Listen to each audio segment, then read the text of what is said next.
What you want more than anything is you want to meet people with different experiences. And I've always sort of found you would see things that you would not automatically have come across.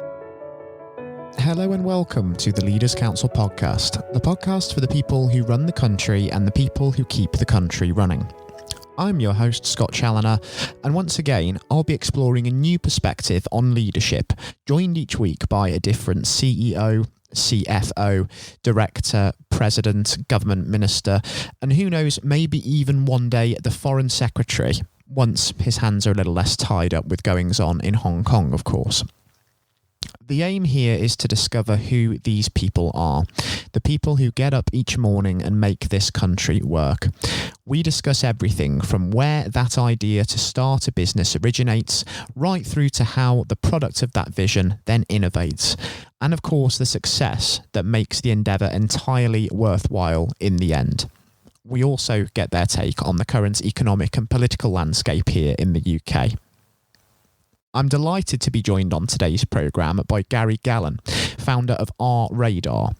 The firm's services include providing legal and business support to all organisations, including employment, HR, health and safety, litigation, disputes, corporate, commercial and other business-related law areas. Founded by Gallen as a one-man startup back in 2012, he has since grown the firm into an expanding company with well over 100 employees, with bases in Hull, Leeds and Glasgow, and still looking to expand its presence as of today. Without further ado, ladies and gentlemen, I present Gary Gallen. Gary, very warm welcome to you, and thank you ever so much for joining us on the programme today. Good afternoon, sir. I'm delighted to join us. Answer some questions for you and the audience. Yes, a real pleasure having you join us as well, Gary. Now, of course, you at rradar are a law firm with over 100 employees under you.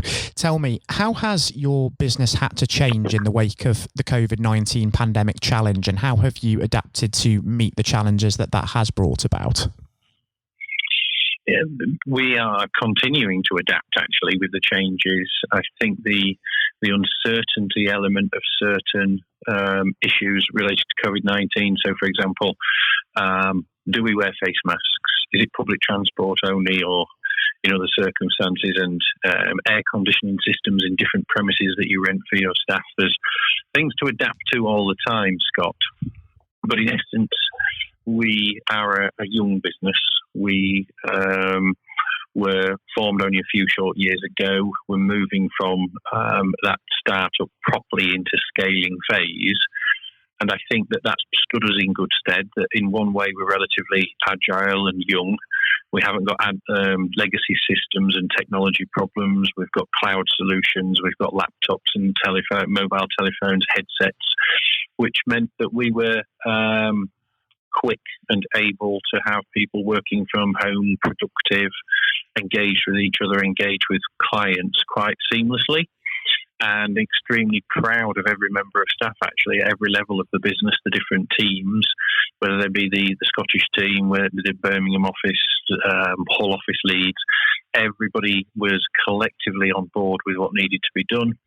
Downloading software for communication with everybody on multiple different types of platform was one of the challenges, to train everybody on how to use all of the different tools that are available there, because clients talk in many different platforms.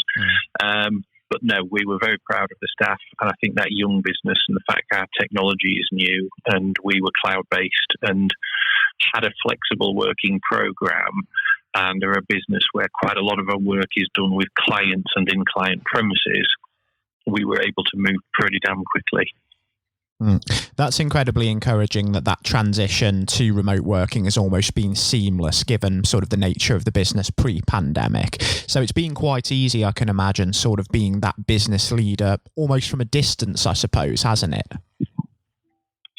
I think so. And as a leader, being able to trust the staff who have risen to the occasion, been incredibly competent.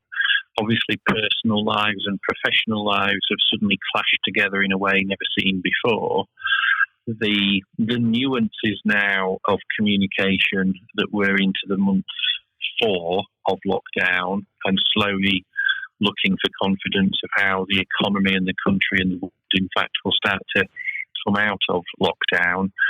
We've immediately seen that in America, as they started to ease lockdown and try to get the economy moving, that there has been incredible growth in testing of coronavirus positive cases and lockdown being reimposed. And of course, we have it here in the UK in Leicester, very close to one of our offices. So the business was in a good position, technology-wise, attitude framework, and in terms of being that challenger business in our sector anyway. But I have to say that we recently recruited some directors, non-executive director for the first time, a new strategic people director, strategic finance director, and they hit the ground running, and within a few short days and weeks of having joined the business were faced with this challenge, and their skill sets were tremendous in helping manage communication and the business transition for our partners and for our customers as well. So that people director and that finance director, I think you'd agree, two absolutely crucial roles to make sure that you kept strong management over as we were transitioning. And we'd got brilliant new recruits that have just folded into the business and what we're about, what needed to be done brilliantly. So as a relatively new team, as the CEO and founder, I was massively encouraged with how quickly those new entrants and skill sets came to bear and has helped the whole of the business. And just how important has mental health and well-being been during this time? Because people, of course, react to certain things differently, let alone a crisis such as this. So I can imagine that having to manage that has also thrown up a challenge of its own as well. Yes, a very good question. It couldn't be more important. We've recently communicated with our staff, taking that into account off the back of individual conversations, individual surveys about their confidence, about returning to work, the office space that we occupied before, public transport, the cleanliness of the office, using functions and copiers and lifts to get in and out of city centre offices. So we've been having high communication with our staff, and I think that is helping tremendously, keeping people connected, keeping people informed, and giving them clear decisions from the senior team as we agree on as a board what processes we will go to engage with the staff, letting them know what that process is, what the time limits are, how they'll be communicated with, what we're trying to engage with them on decision by decision to get their engagement and support of. So we do seem to be having good communication with the staff, but we take nothing for granted.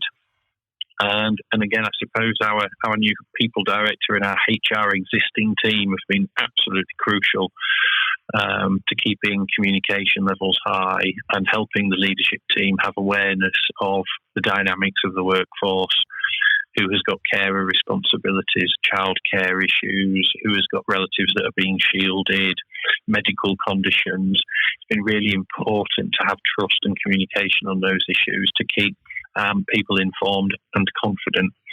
And we've looked then at other social activities and communications and some of the more, shall we say, fun and social things we've been trying to do as well with people. Just encourage, ask fun facts about each other when you're talking digitally in conversations. We did that at the board just recently. And it helps to just get people connected on that fun level. You're not next to each other and able to have a chat just in the corridor anymore or next to the coffee making machine. So we're trying to introduce that in other ways into the business. And we've created a specific hub, a specific content area of our intranet to help encourage this as well. And a number of members of our staff are expertly trained in these sorts of areas as well. One part of our business is in the front line on a daily basis, providing support and confidence to our business clients, helping them manage crises and problem and transition and change in our clients' businesses is a core part of what we provide as a service. So having those skills to provide for others, we've had the benefit of them within our own business as well, if that makes sense, Scott. Certainly does make sense. And I think you're absolutely right in a lot of those points. It's really raised questions over our working practices this period of time, for sure. And I think also we've taken that sort of human interaction side of the office space for granted prior to the pandemic as well. And considering that for a moment, if we do sort of fast forward maybe 2 or 3 years and we're then in a world hopefully where COVID-19 is no longer an issue, do you think that there still is going to be a place for that office environment to be back fully in vogue? Or do you see more and more people actually working from home on a personal basis? I think a hybrid.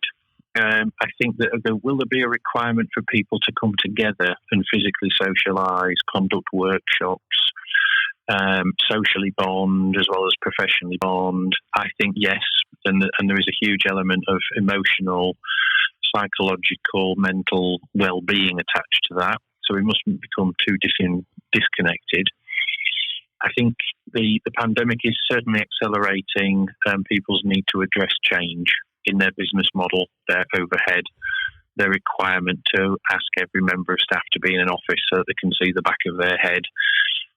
Trust.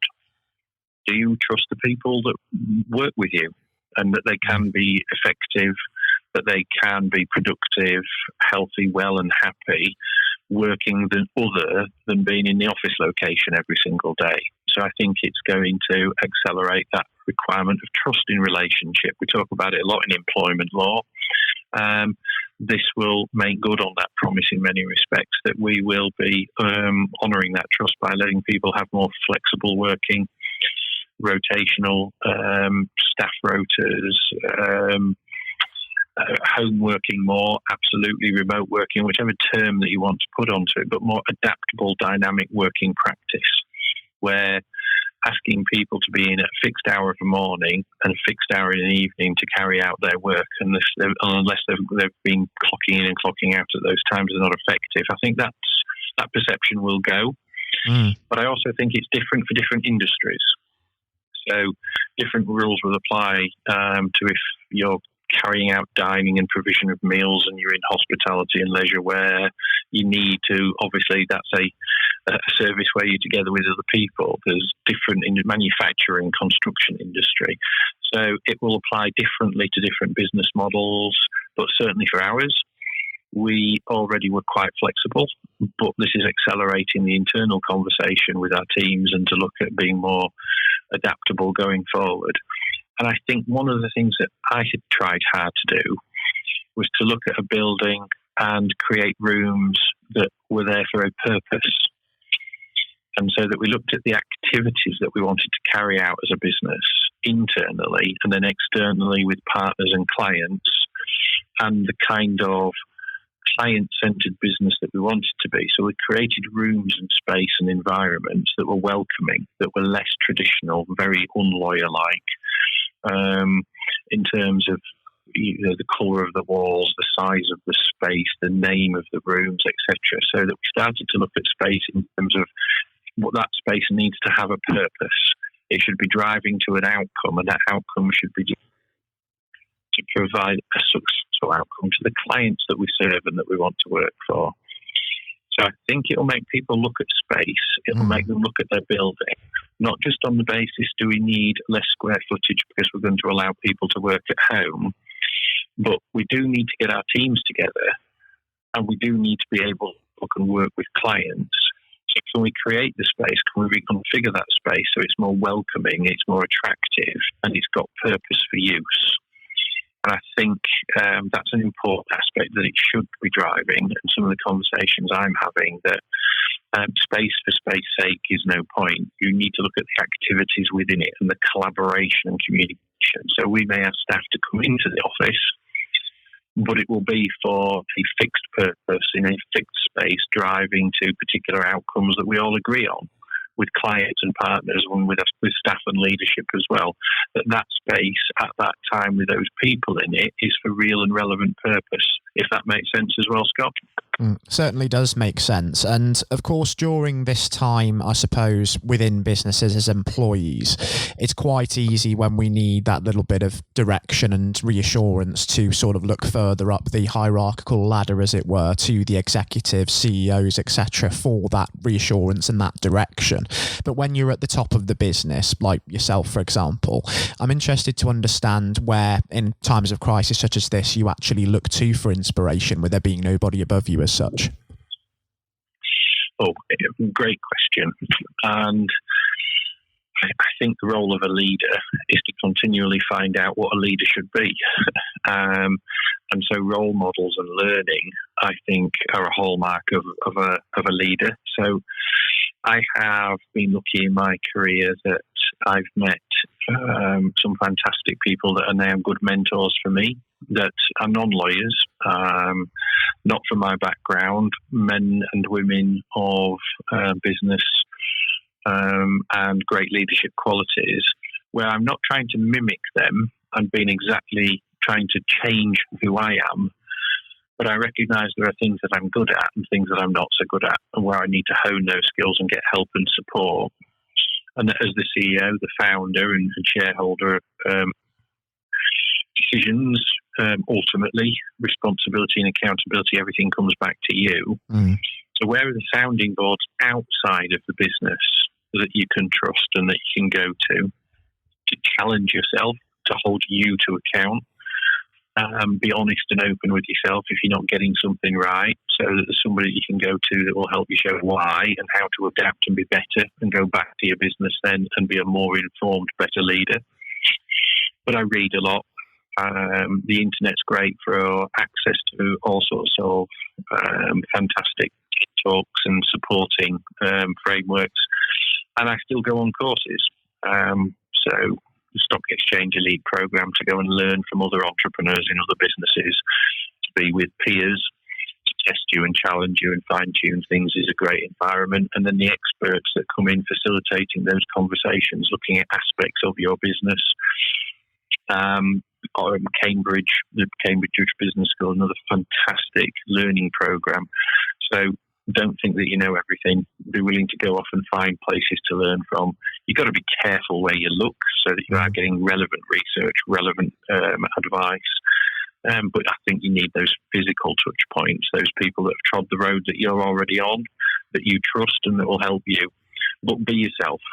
Out of all of that learning and out of all of those mentors, be sure of your own style, be confident in who you are, don't try and pretend to be somebody else, and take those bits of learning and adapt them to be in the kind of authentic leader that you need to be. Because I do think if you're not, people find you out. Now, we've talked about that word learning on a couple of occasions there when discussing leadership.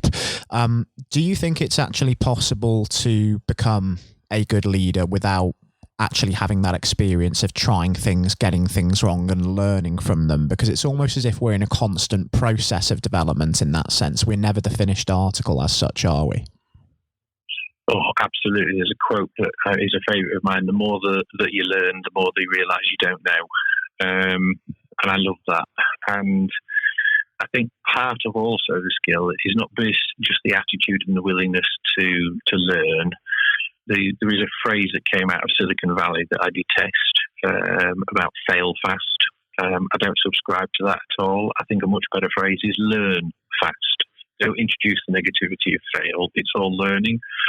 If your infant child tries to stand up for the first time and falls over, that's not failure, that's just learning, and you don't encourage them to never try again, or so you just got to keep going at it, yeah, and you strengthen and you get better at it and more coordination and you keep on going. So I think those simple skills are what we need to remember as big kids when we're adults in the world, that we're still actually kids in many respects and we're still learning. And the adaptability of today's marketplace, I think you need to be skilled in being willing to unlearn. And what I mean by that is that some of the things that I was taught in my early years of training and some of the leadership programs and the more rigid ways that we were taught this is what a leader will be, and it's command and control, and you do this and they do that, etc. The ways that perhaps people were sharing knowledge and teaching you to behave 20, 25 years ago in your earlier career, you've got to be willing to recognise that was old learning, perhaps not even the best learning at the time. But that's what you were exposed to. That's what you were being presented with. But the world is a very different pace, and it moves at a different pace. So be willing to unlearn what you were taught before and learn a new way to be able to work with people and communities and environments and with technology and changing working practices today. So you still need to be able to carry out certain tasks, but throw off the old rigid way that you were taught because it's not for purpose now, and learn to be able to do it a different way. Does that make sense as well, Scott? It certainly does. And if therefore, based upon the experience that you have now, if you were asked to define that word leader, what would you say a leader ought to be? Well, you certainly need to have confidence, and I think that comes from experience, learning, education, the things that we've touched on before. So you do need to have the element of confidence that brings, but you can have confidence at early years. It doesn't have to come with 25 years of experience. I know one of my frustrations was that people didn't think that I was going to be an effective advisor and lawyer and lead on complex cases for them when I was younger, because they thought that unless you've been doing it for 30 years, you're not safe. And that was a great frustration earlier in my career, because people say, "Oh, you're not experienced enough. You won't be expert enough. You haven't done it enough times." Well, no, I won't be if I haven't got instructions and you don't trust. So I thought very hard earlier in my career to be able to say, I have the tools, I have the skills, I know what I'm doing to be able to get there. But that's a determination and a confidence that you certainly need to bring to the table, but also confidence to be able to say what you don't know. Confident to be able to accept that you need to build a team around you that are better than you in so many different ways. So my team that we're busy building at the moment are coming to the table and bringing skills that they're far better than me at in so many respects, which is why I'm asking them to come there, because I recognise I'm good at what I do and in the realms that I need it. But to build and scale a business, you need to trust other people with great skills that are better than you in all the aspects of managing the people in the business, the finance of the business, product development, technology, etc. They are all important parts of the orchestra that need to be brought together and play effectively together. Otherwise, you don't achieve. So, learning, an attitude of willingness to learn, an attitude where you will accept that you get things wrong and admit it, and that you will take challenge from other people that is constructive and proper to help you realise that, so that your pivot, your dynamic ability to succeed in the business is not constricted by your rigidity. And so, leadership is that willingness to learn, willingness to adapt, willingness to challenge yourself and bring great people in around you that will hold you to account. Ego's got to be thrown out of it. Absolutely, ego has got no place in success, in my view. And that's often mistaken with confidence. But if you have an idea, if you want to live life on your terms, if you believe in a goal and something worthy, be confident and be fixed and be determined in the pursuit of that, but accept advice, accept support, accept that you need to learn to be able to build to that grand goal and achieve it successfully. That's part of what I continually address and look at and learn, keep a diary, challenge myself, and ask people to manage me and say, when I'm being too stubborn, if I'm being too rigid, I'm getting too focused on particular things, am I getting it right? Pull me to one side and have a conversation, please. Where can I be better? And that's taken me some time to learn, and I'll probably still make mistakes, Scott, but I'm trying to have good people around me that challenge me and are strong and that I trust implicitly that you take that advice and that support from, and that we're all working to the same common goal. But absolutely be confident and be determined in your vision and your goal, Don't be changing that all of the time. Otherwise, the business that you're trying to lead doesn't know in which direction you're going. I can certainly see where you're coming from that point of view, Gary. There are some huge things to take away from that, and it feeds very nicely, in fact, about surrounding yourself with good people that you trust. To a quote from Nelson Mandela, surround yourself with people who are better than you are. And I think that is one of the biggest pieces of advice, rather, that you could give to somebody looking to sort of start out in their business, for sure. Now, Gary, it's been, of course, 2 years since rradar has a firm featured in the Parliamentary Review, an indispensable guide to best practice within industry, of course. And you mentioned in your article back in 2018 that you instilled something called the rradar positive culture within the business. Perhaps you could tell us just a little bit more about that and how that feeds into your sort of personal leadership style. Sure. Well, when we were asked to speak and be part of that parliamentary review, it was a great privilege for the business. And I think a few short years previously, when we were being founded,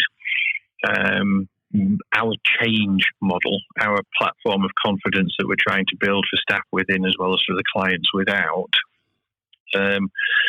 was seen as a little bit too ambitious, too unique, had not been tried or built before, and was probably doomed to fail.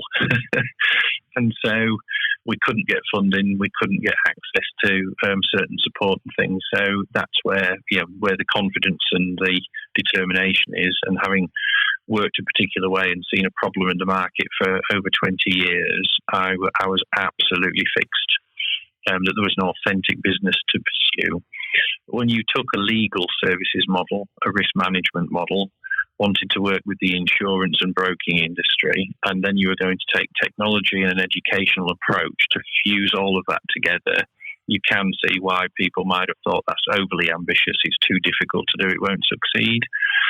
So by the time we were being asked by the Parliamentary Review to talk about alternative new challenger models, we had been confident, we had recruited a brilliant team, and we were already delivering fantastic service for partners into the financial services industry with that new platform of digital tools, education, and professionals working together to share knowledge in a new and unique fashion.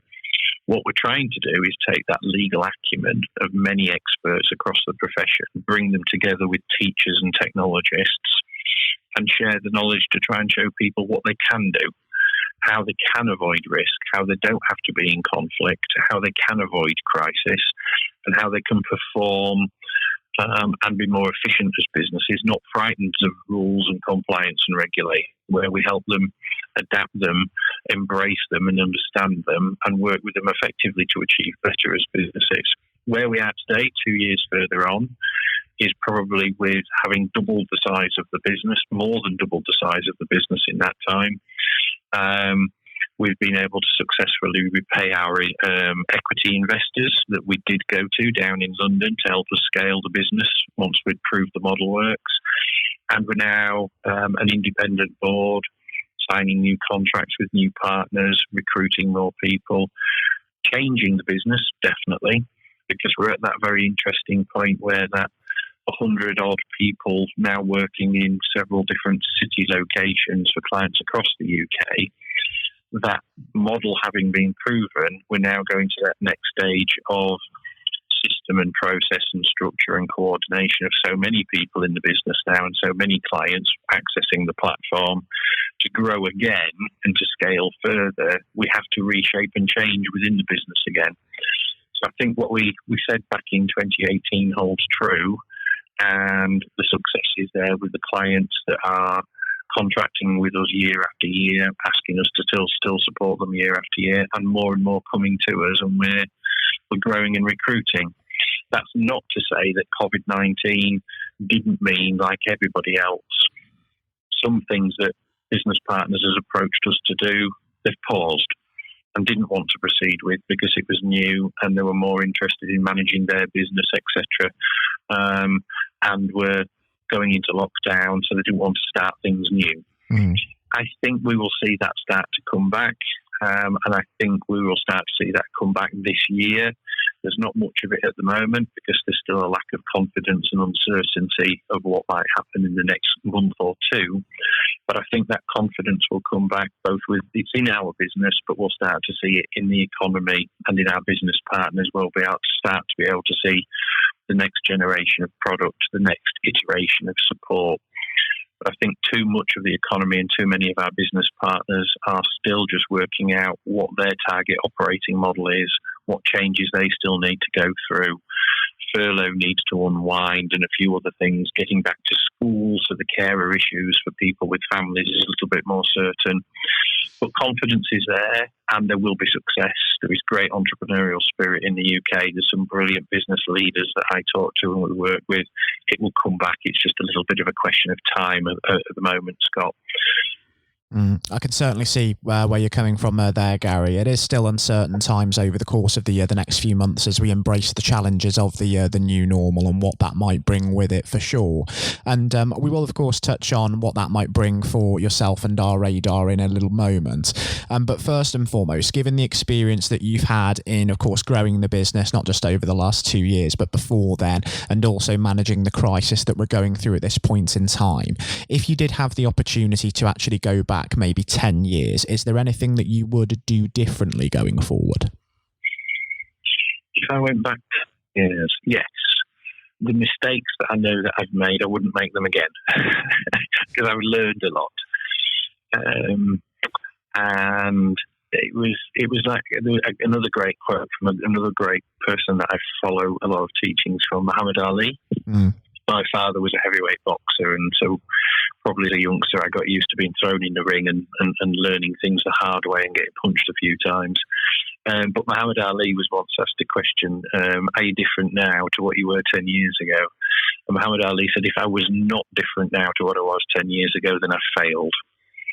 And I hold that very dear because you've got to be open, you've got to learn, and you've got to grow. So yes, I've learned what not to do and the better things to do over those 10 years. And to be honest with you, I had some family circumstances, a special needs boy in and out of hospital, Great Ormond Street, profound learning difficulties and physical needs and things, and other children, managing all of that in your personal life.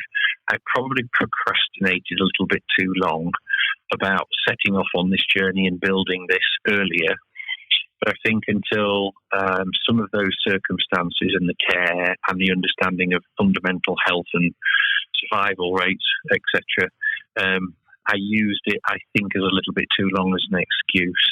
And I looked at my son one day and I said, the world will be a better place, I think, if we build this business and we start sharing and helping people. So I'm going to get on and I'm going to do it. So resigning then from the big, what was perceived to be being an equity partner of the world's biggest law firm, a lot of people told me was a crazy decision. So if I was going back 10 years, I'd probably not procrastinated as long, looked my son Daniel in the face and said, I need to get on with it, don't I, lad? You're fighting and battling every day, no excuses. I'm going to go and build a new business. I'd have started earlier and I would have embraced my mistakes and I would have tried to have moved faster if I knew not what to do back then, if that makes sense as well, Scott. It certainly does make sense. And having reflected on the past, Gary, it only serves, of course, as I said, that we touch on the future before we do wrap things up on the programme. Over the course of the next sort of 12 to 18 months, what do you envision for yourself, Gary Gallen, and for our radar? And what do you really hope to achieve as we move through the pandemic into the new normal and really begin to embrace those challenges?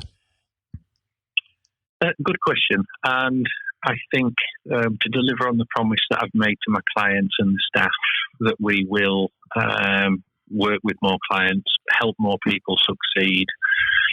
With all of the rule changes, compliance issues and uncertainty around COVID-19 and business at the moment, we have a confidence to us. We are a business that's used to dealing with crisis and conflict and calamity in courtrooms and litigations, death in the workplace, fatal accidents, etc., fraud, bribery, corruption. We know all of these things. We've worked with it as practitioners for years, the old way. For me, over the next 12 to 18 months, I need to deliver to my staff and to my clients and partners that promise that we will share more, we will learn more, we will provide more confidence to the people that we work with and help them show that they can grow and that they can be successful, they can interpret this new world, this new compliance and regulatory world that we're in. Brexit's almost forgot about in many respects, but it will be there as another challenge.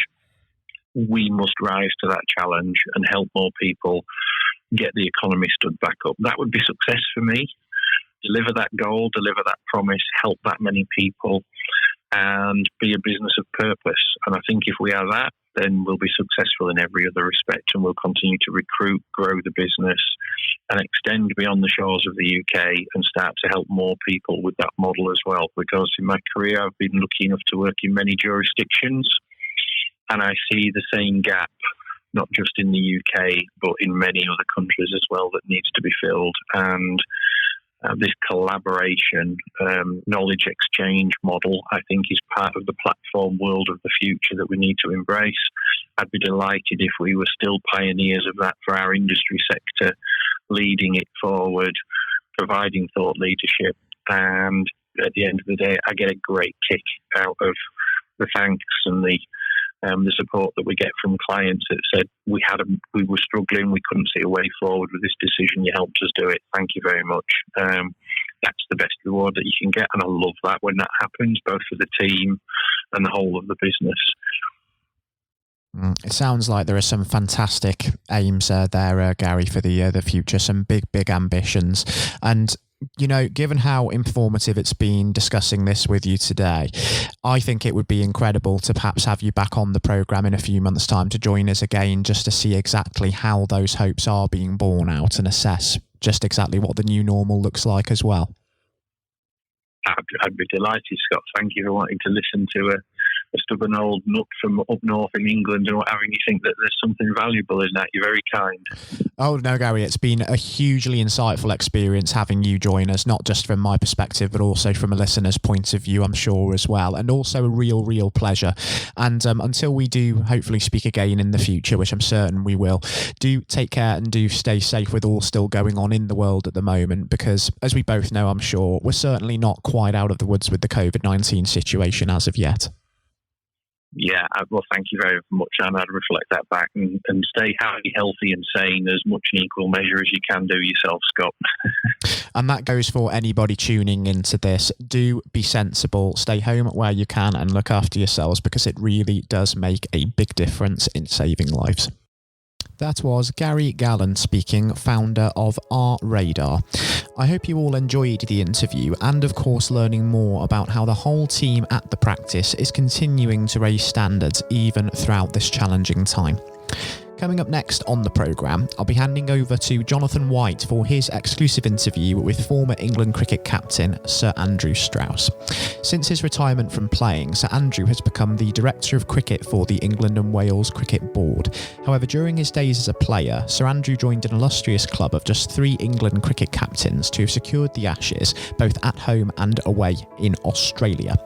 He also racked up the second highest number of Test victories for an England skipper in history during his career.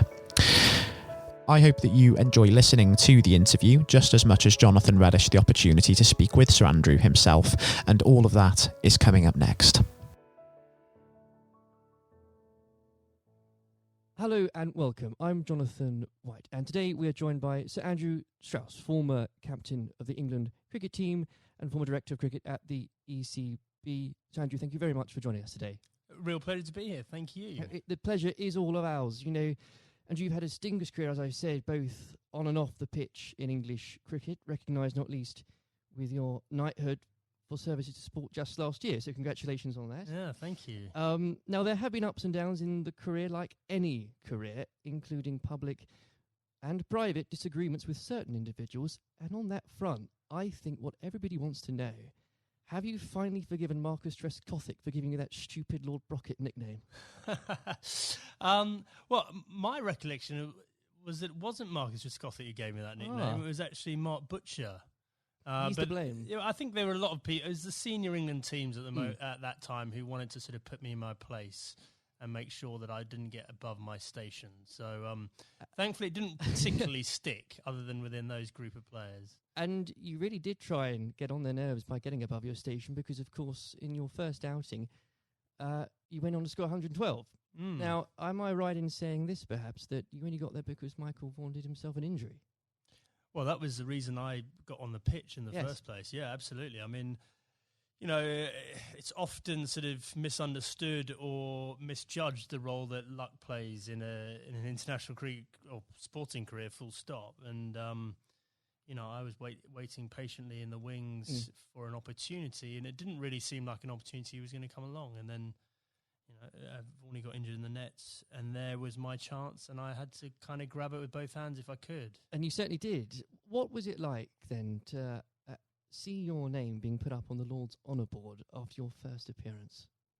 Yeah, look, I'd just been transported to a completely different world almost. I was a Middlesex player, I was captain of Middlesex, all my focus was on helping Middlesex sort of win the championship and whatever. And then a week later, I've scored a test century, which is something I'd always dreamed out, you know, literally all my life. And then the thought of doing it at Lord's in your first test match, I mean, it was literally the dream. So, and then suddenly I started thinking, wow, hold on, potentially I've got a whole England career ahead of me and everything that entails. So it was a real shock to the system. But I suppose what I was grateful for was that I was relatively old, probably not the right way of putting it, but I was 27 years of age. I was pretty comfortable with my own game. And I was also, I think, mature enough to understand that this was a great opportunity for me, but not to get carried away with it, which is unfortunately what happens with a lot of younger players. Without a doubt. And I think in those early years of your career, it's so important, I think you'd agree, especially when you're learning from other more experienced people. And this can be true of any field, whether it's sports or politics or business, to have somebody there that you can rely on or look up to for guidance. In those early days, was there somebody that you could say to this day that, thank goodness they were there for you? Well, I think in preparing me for international cricket, Justin Langer was a massive source of advice for me. So he was captain of Middlesex a couple of years beforehand and really helped me understand what I needed to do to get there. But then I think on the day-to-day basis, my wife Ruth played a huge role, you know, just in terms of, because I think there is that real danger that you get carried away with it and you think international sport in that goldfish bowl that, you know, you're more important than you were previously, or that whole world is the real world. And obviously all we know is that the real world, nothing's changed other than other people's perception of you. And you need that grounding. And again, that can be true of so many different areas of life. I think so, yeah. I mean, very easy to get caught up in it and end up doing different things, being with different people, sort of trying to enjoy everything that goes with international cricket rather than focusing on the actual international cricket. And itself. In those early days, Andrew, there were lots of examples where you could have got carried away because that team accomplished so much. I think for a lot of people, the 2005 Ashes series is one of the greatest sporting moments of this country's history. Now, we could chat for hours about that, but I know I wouldn't be allowed to, and you've got other places to be, so we can't do that. But if I may, I would love to ask what your highlight was personally for that, but perhaps more importantly, as a team, how were you able as a group to deal with the pressure no doubt you were feeling? Yeah, well, the pressure is like nothing else that I experienced before or after, because, you know, I think it's easy to forget how much of a holy grail the Ashes was back then. You know, we hadn't won it for so long, and it seemed like we'd come up against these invincible Australian teams year after year. So, you know, the closer we got to it, the harder it became. I remember Ashley Giles walking into the dressing room for I think it was in the final day of the series, and I looked at him and he looked absolutely terrible, like just white of a sheet, grey. He looked like aged about 5 years. I went, God, Charlie, you're not looking too good.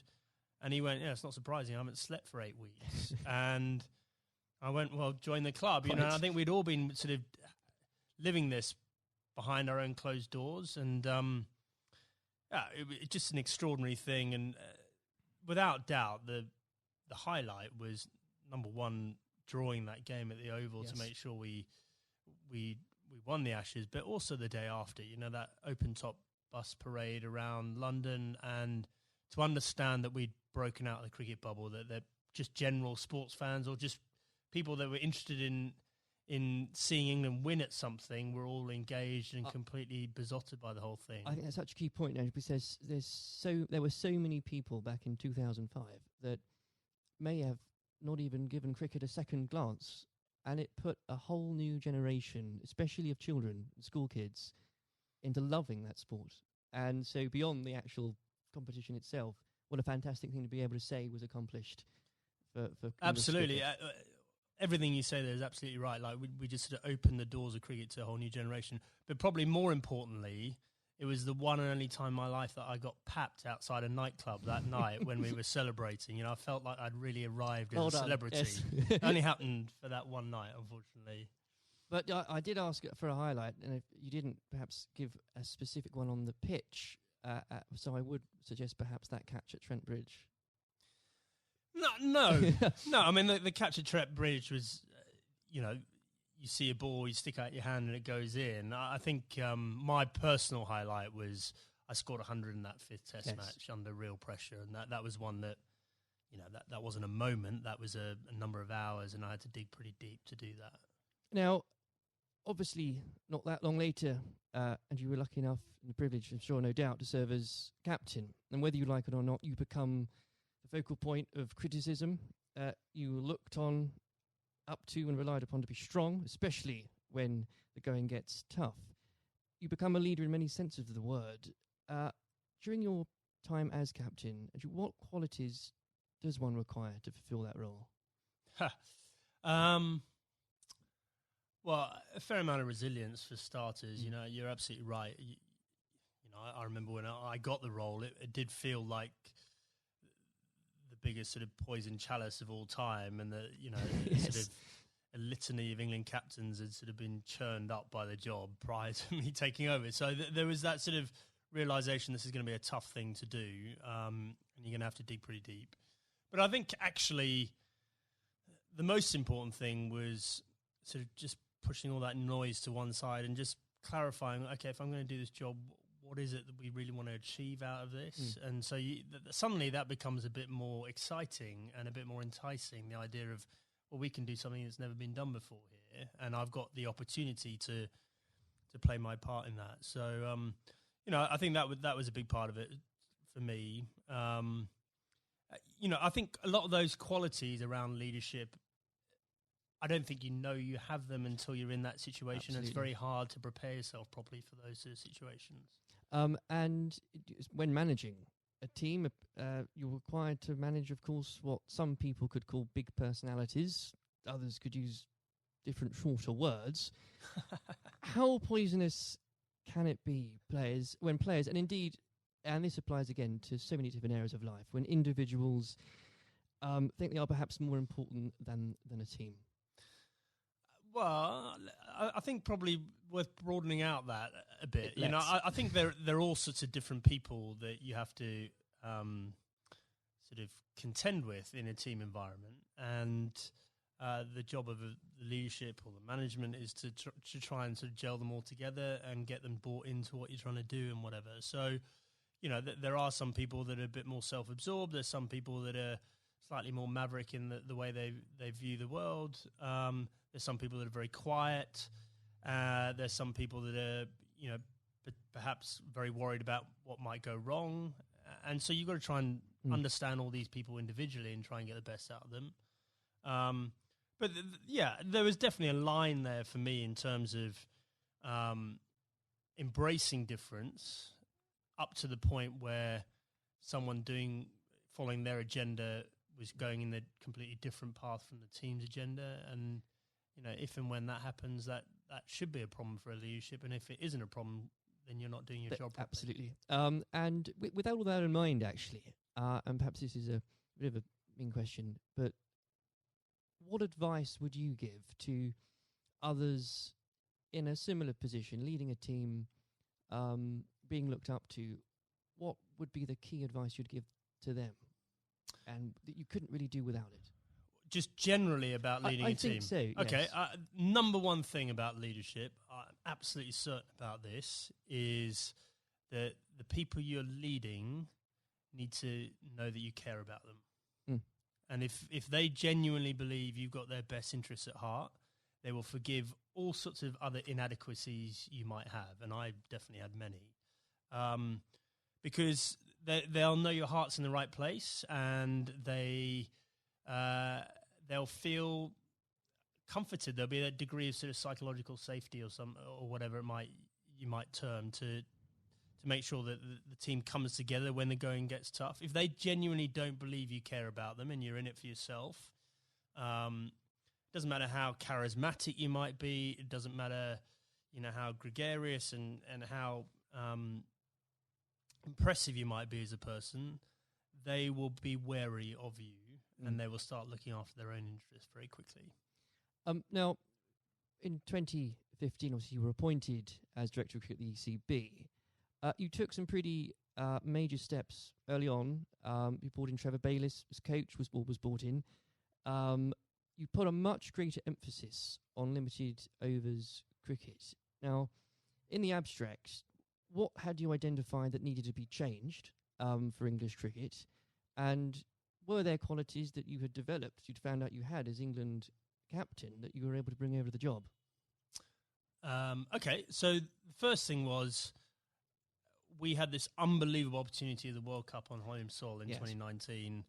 I was sick and tired of watching us make the same mistakes in World Cups, and this includes my time as captain. We just kept on sleepwalking our way into it and pretending everything would be all right on the night, and it never was.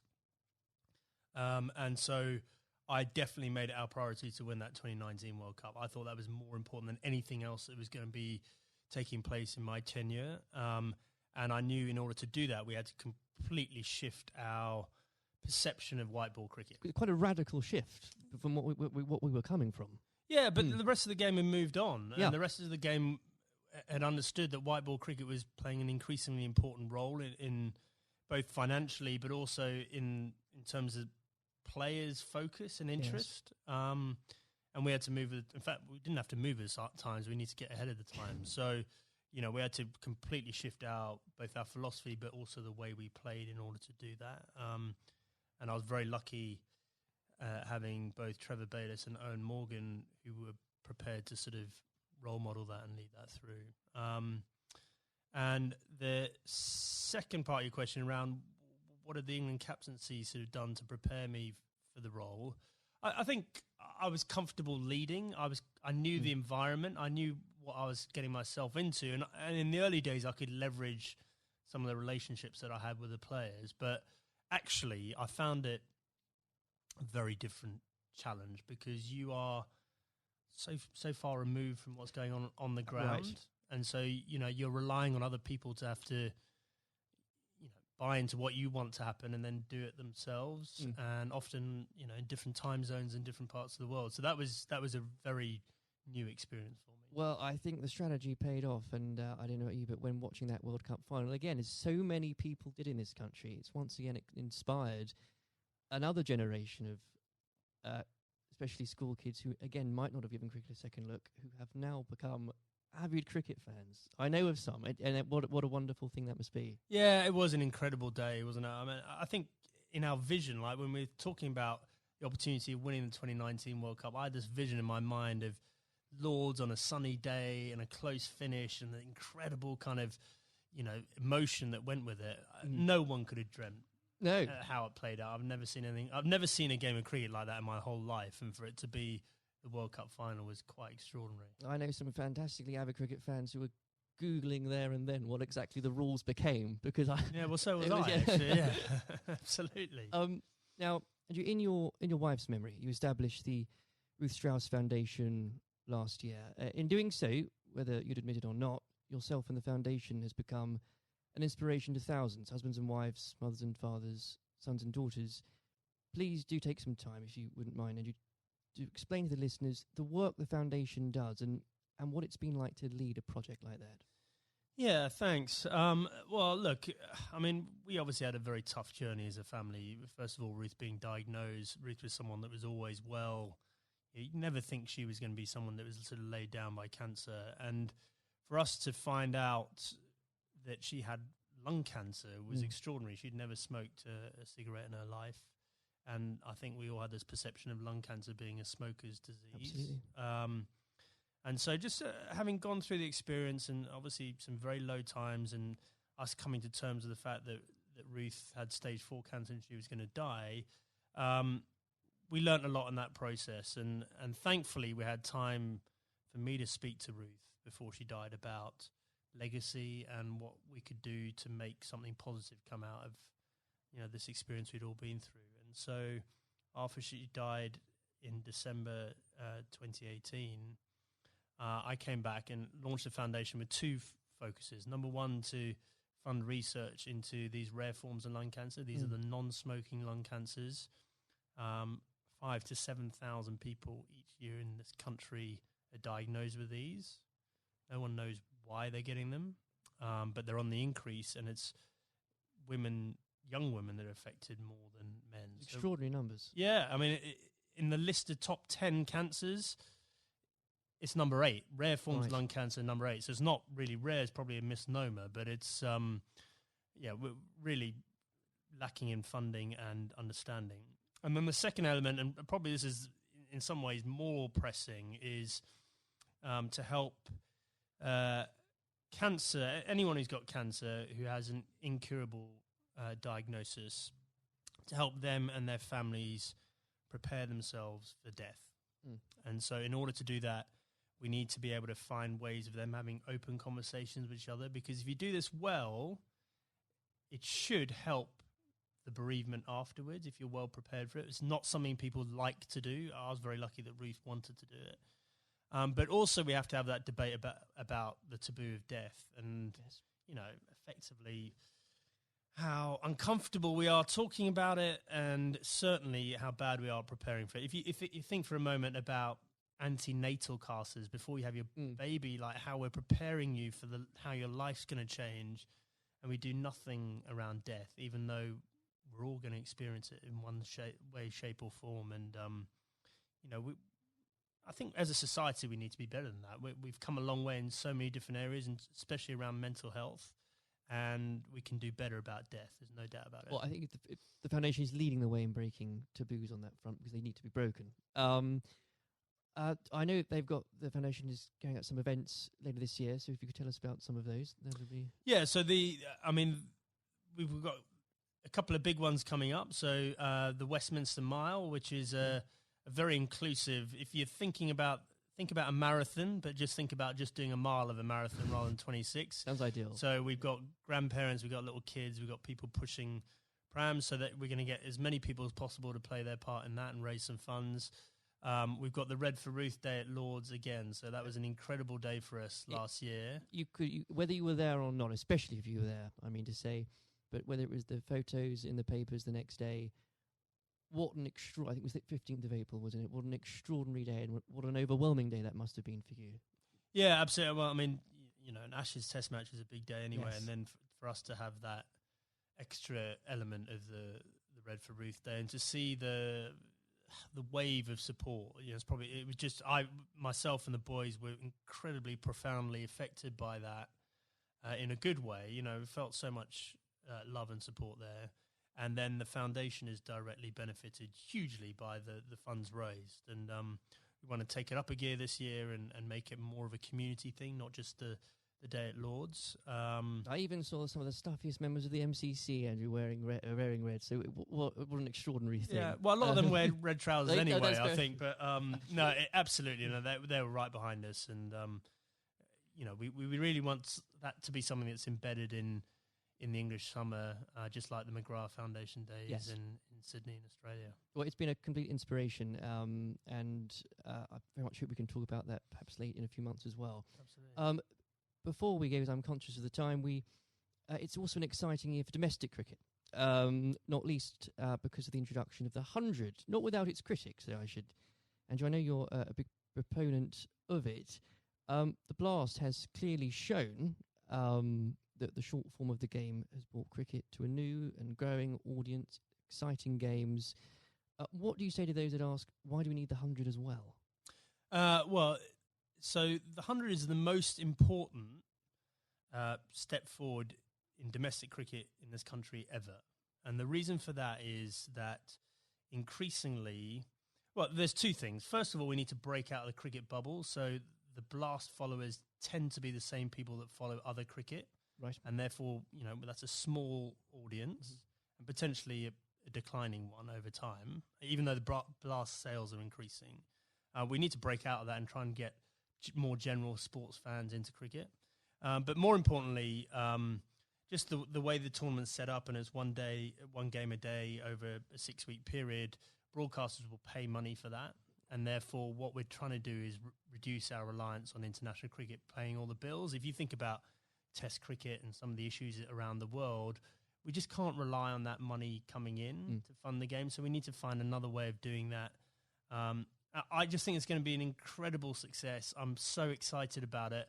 I know there are people that are worried about it, but in 2 or 3 years' time, we're going to have our own short form tournament that will rival the Big Bash, and we'll be moving towards the IPL. And those are two enormous events out there, and we can have our own version of that ourselves. I can feel your enthusiasm for it. As an Essex fan, I'm still stumped as to, I think I'm going to have to choose between either supporting a team based at the Oval or a team based at Lords. I'll get over that, but I'll have to do it. Well, surely it's got to be the Lords one, right? Of course. Yeah. Sanjay, it's been an absolute pleasure discussing that and everything else with you today. Thank you very much. Cheers. As always, it has been a pleasure both listening to and learning from our guests. I've been your host, Scott Challoner, and I hope you all enjoyed listening. Until next time, since sadly all of the pubs haven't quite reopened at the time of recording, I will be sitting in my front room and raising a glass to raising standards. Hopefully I'll be back in the usual spot in the Westminster Arms very soon. Remember, look after yourselves, stay home where you can, control the virus, and save lives. Goodbye. Thank you for listening to our podcast. You can find every episode on iTunes, YouTube, and Spotify. The views expressed by each guest in the podcast are their own. They do not represent the opinions of the Parliamentary Review, Westminster Publications, Lord Pickles, Lord Blunkett, David Curry, or any other guest on the podcast. If you'd like to know more about the Parliamentary Review, please visit www.theparliamentaryreview.co.uk.